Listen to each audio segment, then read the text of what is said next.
Wonderful, wonderful. Thank you so much for being here today. Um, Ross, I think I'll actually start with you. You have a wide industry background, you work with several brands. Maybe you can set this up for us. Why is resale such an important topic today, and where do you see it stand right now? Yeah, I think for the last few years, resale's really been like the forgotten channel. Definitely has been at the last few brands I've worked at. So did three resale programs at Pangaia, Loki, and Through Dark. I think most of you will know Pangaia, maybe not Loki and Through Dark so much, very UK-centric brands. And every single time I got it wrong. And I think that's why there's this whole new frontier of like resale 2.0. I kind of always say to Chris is that no longer is resale the forgotten channel. It's something that we need to take more seriously. Pangaia had a very disconnected resale platform, not connected from an operational level whatsoever to the main sales channel, which was Shopify, obviously, in that scenario. Same with Loki. We had a marketplace kind of clearance mechanism where we did recycling and you got a voucher off your next order. So you kind of like dipping your toe in the water, but not actually doing resale. And then at Through Dark, we kind of just used it as a mechanism to stop super fans from reselling on Facebook groups. So obviously that was like 2.5 years ago now. So yeah, every single time I feel like I've kind of got it wrong and I've kind of ignored it. And I think when I met Chris last year, I was kind of like, oh, this guy's got a really innovative way of looking at resale. It's very different to how I've approached it before. And I guess to go back to your actual question is I think it's about how do you embed resale into every single part of that user journey, right? It's not just about the forgotten channel that you think about in the second life of the product. It's how do you think about that from the first sale, from how you drive perceived value and how you integrate that into that your first user journey. We're going to get into that, but I just want to hear from you before I let Christian in. Like, is resale something brands should take care of themselves? Is there like a really lost commercial opportunity here, or is it something that other platforms should deal with? And if you're a brand, your job is to create new stuff, basically. Yeah, I think like it kind of depends on what your average sale price is, right? So if that's over 100 euros, I would always say yes, it's a must, because obviously driving that perceived value of what your product could be worth in the future is something that you should be very, open and honest about. You shouldn't ignore it. It's going to happen anyway. It's going to happen through Vinted, Depop, eBay, wherever else they're selling on. So you may as well just take control of that yourself from the get-go and not ignore that. I think the biggest misconception in resale is that it cannibalizes core sales. Definitely doesn't. I've had experience of that myself. I just think it's really how do you be upfront about it and transparent rather than ignoring it and waiting for the customers just to do it themselves, because that's when the perceived value of the brand is going to drop, because the customer's going to make that decision rather than you. So that's what I would say is I can't remember the original question, sorry, Konrad, but that's basically what I forgot too. I just to was caught up with your answer. Good answer. Thank you. Christian, does resale cannibalize the core sales? I think that's the question a lot of brands are thinking about. Absolutely. So the short answer is no. So net, it is very much positive to implement the resale program. A lot of brands have had a lot of data on this. So we have the CMO of Kate Spade, who's gone on record about 4 or 5 years ago that no, absolutely no, there's nothing of that sort. We also see this in our own data. We have McKinsey studies that show that if done prudently, there's no cannibalization. And it's really about how you set it up. So we'll talk a bit about how Brandback approaches it in a second. Of course, if you show a resold item right next to a new item in your PDP, there will be consumer switching, but this is not how brands set it up, right? Brands set it up so that it's an extension, and it really serves as a method of informing your data structure and ultimately also selling more new items. Sure. Lynn, I want to get your take on this before we dive into Brandback and how it works. But like resale, why has retail struggled with resale so much? I feel like we've been talking about resale for like 15 years, and it's like this big opportunity. And we see that like new generations of consumers want like secondhand stuff. They are looking more predominantly to secondhand outlets before they decide to purchase something new. But why is this such a struggle, do you think? I think I would say it's because you don't have a great technology for it. You haven't had it. So I'm also so happy to meet you, because I have worked with different brands that have tried and seen the value. Everything from like brands like Norröna that has a high price and don't want to discount. So they see that they reach another audience for a lower price with the resell. And then they test it, but they don't digitalize it. So the margins are gone and they don't see the value of it. So it's really, you need to have the right tools. Another brand that's totally different, H&M, they see more the resell as like the tip of the iceberg of a assortment that they don't have. So they bring in other brands to their assortment to be more edgy. And then you at least need digital, because then it's not your produced clothing. Then you really need a great tool for getting it in and sell it with the right tools, and a scalable solution for all the global brand like H&M. So I would say digital is a big one.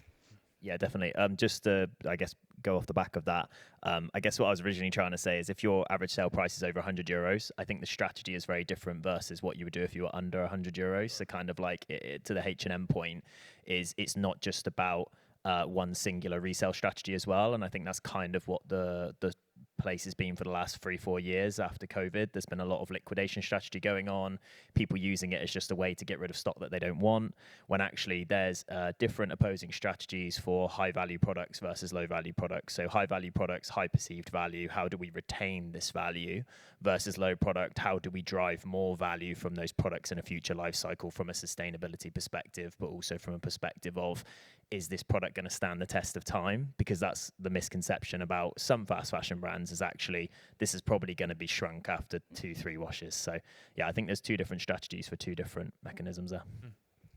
Christian, I think we're all curious, like what is the proper setup here? How do you do this right? Yeah, so historically it's been a very easy proposition. So software providers in the resale space have gone to brands and retailers and said, you have a website, please let us build a marketplace that's adjacent. And then your consumers, they will come and they will buy and sell. But it's actually misregarding, first and foremost, that the buyers on a brand's website, they have an intent to buy. I said they're buyers, not sellers. And also that those marketplaces are typically not really embedded into the core tech stack of the brand, and therefore they end up as really awkward point solutions. And maybe we bring up that slide quickly, because that shows it quite well.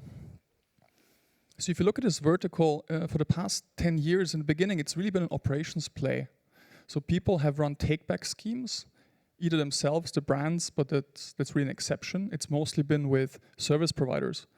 And those warehousing logistic companies, they've taken back the stock, and this is single SKUs, and having had a really tough time making their business model work. So first and foremost, already the business model for the end consumer is flawed. So the seller, the brand's consumers, are getting only cents on the dollar. So it's not a very attractive proposition. Then there was a very good novelty in the market, which is, Vinted is doing $1 billion in sales. They're doing they have 1 billion listings right now. They're valued at 5 billion euros. They must be doing something right. So let's have that Vinted approach and put it back into the brand. Let's have a peer-to-peer model. Now that's much better from a profitability point of view. So as a seller now can suddenly get paid almost up to 100% of the actual price that I'm putting in. At the same time, this still is not good enough. So simply having this marketplace that's not really speaking to the rest of the tech stack will not take off. And it's mainly due to liquidity issues. The sellers just don't come because the customer journey is inferior to what you see on Vinted.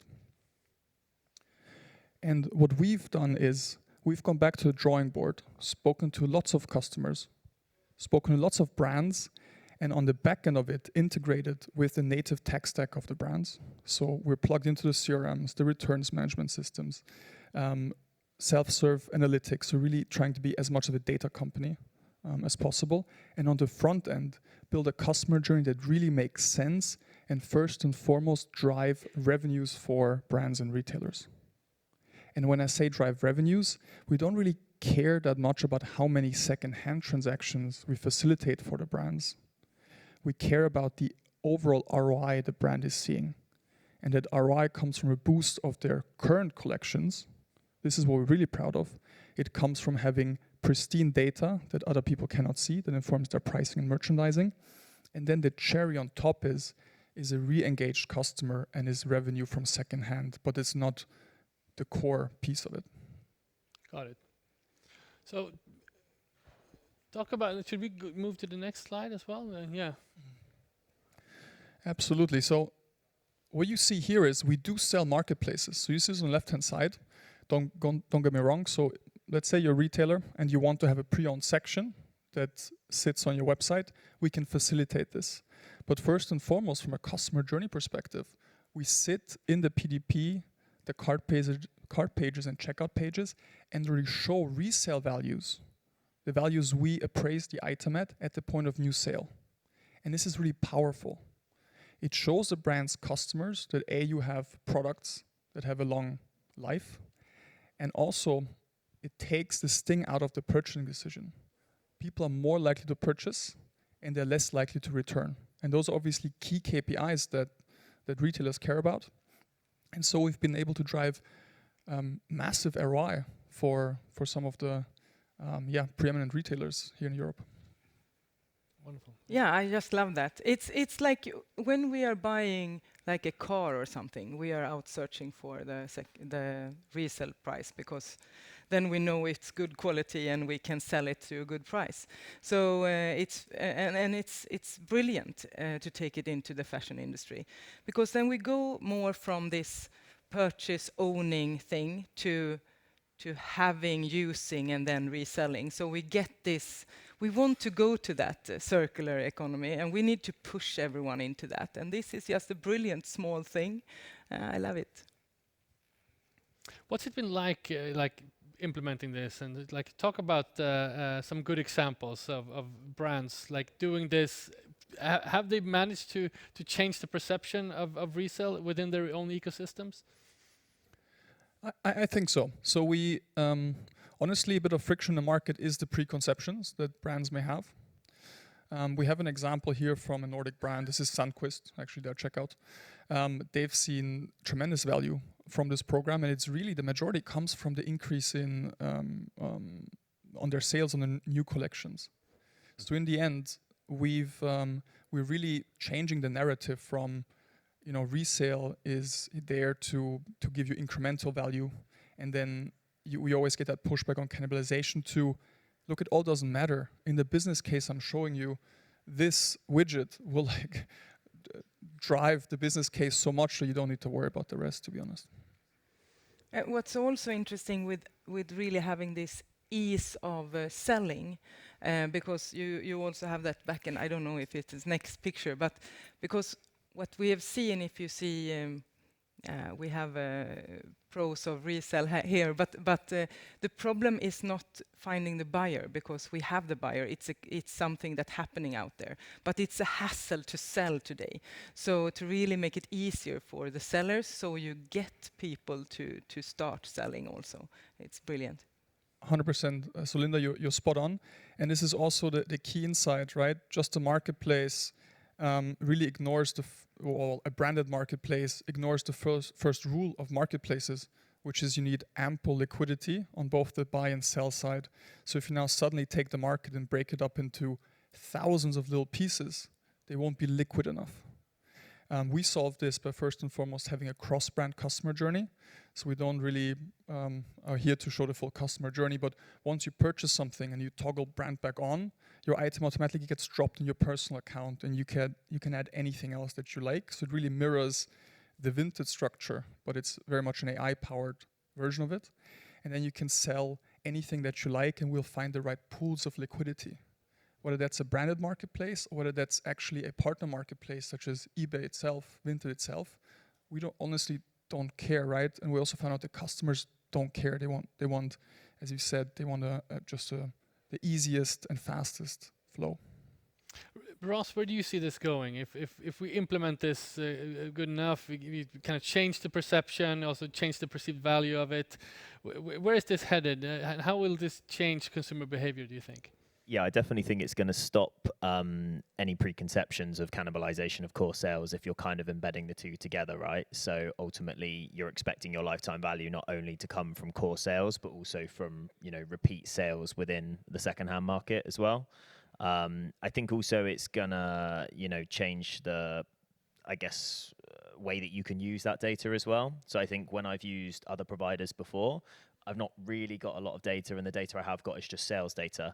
And I think one of the big things I've learned since speaking to Chris quite a lot more is actually like, how do you integrate those analytics into different parts of your business? So like trade, like merchandising, like trends, for example. So I think this is one of the things, especially when I worked at Pangaia, was a huge thing, is like, what are the trends right now? We don't ever really know. You can get data from social listening, search listening, but actually that's only kind of saying what people are searching for and what trends they're looking at. So I think this kind of takes it a step further and validates a lot of things. And I think that's where it's going to go, right? The biggest thing that I think is an opportunity and what I've not had before is peer-to-peer resale is very much like customers will make their products look very shoddy. I don't know if you use the word shoddy over here, but I think we get the okay. the So like, it's understanding of very, it. very like dirty, unclean, unpolished, and we had that issue at every single brand I've been at. Take Through Dark, for example. It's a high-performance outdoor wear brand. They're selling jackets at, you know, 1,500 euros. Somebody relists it for 600 euros. You know, it looks awful. So no one's going to buy that product. Whereas I think what Brandback does is it kind of gives that polished user journey without kind of taking away too much from the fact that it is a resale product by, you know, giving it that easier user journey like you'd have on a Vinted or a Depop or anything else in between. Yeah, Christian, we talked the concept of resale came up quite a lot in our session on digital product passport, and I'm curious if you see a scenario where you are like interacting more with DPPs and there's you can like tag along there. 100%. Actually, we already have partnerships. So Certilogo, a big Milan-based company owned by eBay, is an official partner of ours, meaning that whenever someone scans a QR code, actually we facilitate the resale side of it. So it's very much complementary, and we're super excited about this space. Got it. Linda, where do you see this going now? What's your thoughts now? Do you envision a new landscape for resale? Yeah, for sure. And I really hope and truly hope that the production and everything comes together. So if we want to be more data-driven, we have been talking about it. It's the way of meeting the future customer. And if we have this great AI, so we know what people are searching for out there, and we have the RFID data, so we know what's working in the store, and we bring that knowledge into the business, and we try to get as close to on-demand production as possible. But in the, while waiting for the new products to come, we should ask the audience out there for the right products so we can sell, right? So if we have this solution that is speaking to the customer that doesn't use the garments out there that we want to sell, we can connect all of this. So it's really this like data-driven connection, knowing your customer, acting on it in both planning the production but also in the second-hand area, and together it's an amazing future actually. Just to add to that, I also think it's for a lot of consumers now it's about total cost of ownership. So using the car analogy again, thinking about a brand like a car, right? If someone knocks your wind mirror off, you don't all of a sudden change your car and get a brand new car. So it's actually like if you're treating that brand like a car, how do you increase LTV when there's times of when things maybe aren't brand new? Can you go and get it from somewhere else, And I think that's really where you start to see integrated resale or agentic resale actually, versus originating platforms which have kind of damaged the industry and just made it into like a volume-based thing. It's actually how do we continue to deliver value to the customers to keep total cost of ownership, high from our side in terms of LTV, but also so the customer feels valued and we can service what they want rather than just ignoring that and going, here's some old products from a few years ago. I hope you're happy with that. Yeah. And I also believe, we were talking about that, when you have this second-hand price or you have the knowledge about what I want to scan everything I own and see what I can sell it for, both if I don't use it, I can sell it. But the other is, should I take care of it or not, right? So the value of it, everything that is valuable, we take more care of. So it's really important that we bring this to the transparency again, the value of the knowledge about what we are having. Yeah. Finally, from Christian, do you see unlocks in terms of using these insights from Resell into other aspects of a brand's, like how you think about your brand or your assortment, etc.? You see opportunities there? Absolutely. So I always say we're basically a data company, right? Our CTO is a data engineer, an AI engineer. We power the decision making of brands on the pricing side. So they will see what works also after the fact, after they've launched the collection. And also in terms of merchandising, it's very interesting insights. So based on the price equilibria that we observe in the markets, the buying and selling price, you can deduct what has worked and what hasn't, what people really still want. So this could be just certain subcategories. It could be SKUs. It could even be colors. So we do see it on our marketplaces. You know, this orange Sandquist bag actually retails for more than the new price. So it's really rare, and people actually want it. It's a very good idea, maybe, to bring this back next season. Sorry, I really love the having the Resell as a great data point, because it tends to be quicker than the other. It's the young audience that is out there, and if we can see what's working on secondhand, we can actually spot the trends that coming. So I really love the data story around the secondhand. 100%. And we've seen these trend cycles, of course, accelerate, right? It's very much a Gen Z topic. You have Shein, Temu, whatnot. So the faster you are and the more you are in the pulse of time, the faster, of course, a traditional quote-unquote brand or retailer can also react. Yeah, I also think like Gen Z, which will obviously one day be the prime buyers for a lot of higher end brands as well, are really sort of putting a pressure on brands to do this. So like Shein and Temu are being put under pressure for this.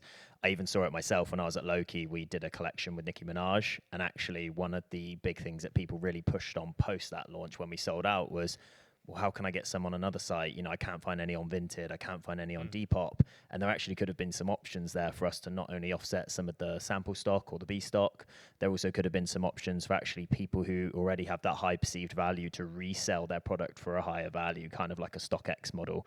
And I guess one of the reasons why Shopify have invested, in that integration with StockX is for that reason, right? Is that supply and demand's becoming more of a problem. More brands are trying to go on demand versus, high liquidity, I guess. So I definitely think it's moving in that direction, and it's going to allow for exactly what you said, is brands to be a bit more on demand rather than focus on volume, which is what it's always been like previously. Yeah.